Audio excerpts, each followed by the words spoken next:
بسم اللہ الرحمن الرحیم عن طلحة رضی اللہ تعالی عنہ قال قال رسول اللہ صلی اللہ تعالی علیہ وسلم لا تدخل الملائکة بیتا فیہ کلب ولا صورة تماثیل رواہ البخاری۔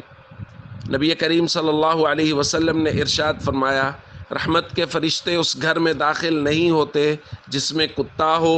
یا جس میں جاندار کی تصویر ہو۔ دوسری روایت میں حضور علیہ الصلوۃ والسلام نے ارشاد فرمایا، من اتخذ کلبا الا کلب ماشیۃ او صید او زرع، جس آدمی نے کتا پالا سوائے ریوڑ کے کتے کے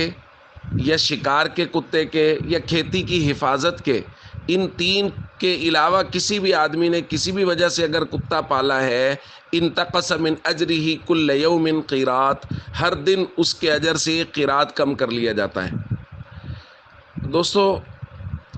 شوقیہ کتا پالنا یا کتوں کو لڑانے کے لیے جو ہمارے یہاں کتے پالے جاتے ہیں، یہ اور ان تین وجہ کے علاوہ یعنی حفاظت کی غرض سے، شکار کی غرض سے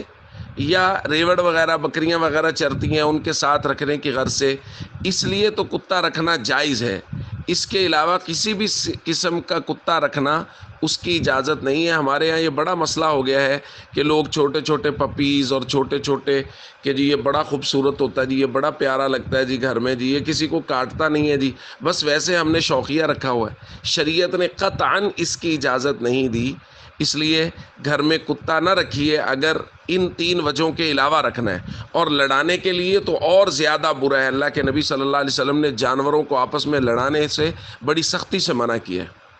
السلام علیکم ورحمۃ اللہ وبرکاتہ۔